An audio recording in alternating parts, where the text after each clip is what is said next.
প্রশ্নটিতে দেওয়া আছে 1,1/2, 1/4, 1/8, 1/60 প্রগতিটির দশমতম পদ কত? এটি একটি জিওমেট্রিক প্রোগ্রেশন অঙ্ক। প্রথম সংখ্যা থেকে দ্বিতীয় সংখ্যা লক্ষ্য করলে পাওয়া যাচ্ছে যে প্রথম সংখ্যাটির অর্ধেক দ্বিতীয় সংখ্যাটি। আমরা এখানে প্রথম পদ হিসাবে আমরা পাবো 1। প্রথম পদ 1 আমরা লিখে নিব।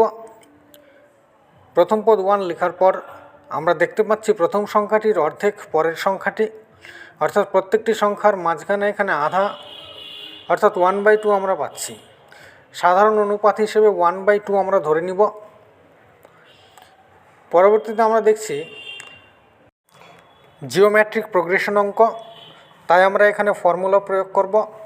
ফর্মুলা প্রয়োগের ক্ষেত্রে আমরা এখানে দশমতম পদ আমরা tn হিসেবে লিখে নিব। তাহলে আমরা লিখছি tn দশমতম পদ a আর n-1, এই ফর্মুলাটি মনে রাখতে হবে।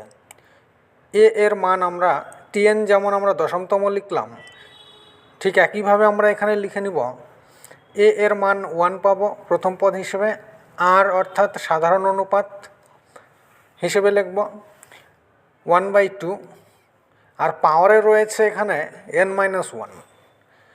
nকে আমরা দশমতম পদ 10 লিখলাম -1। এবার এটি আমরা সমাধান করব। সমাধান করার সময় এখানে দেখে নাও 1/2 এর এখানে পাওয়ার রয়েছে 10-1। 10-1 করলে আমরা 9 পাবো। 1/2 পাওয়ারে পাবো 9। 1 × 1/2 পাওয়ার 9 ক্যালকুলেশন করলে আমরা ডান দিকে লিখে নিচ্ছি, দেখে নাও 1 পাওয়ার 9 1 হবে। 2 পাওয়ার 9 লিখলাম। 2কে 9 বার গুণ করলে আমরা এখানে 512 অর্থাৎ 512 পাই। উত্তরও পাচ্ছি 1/512।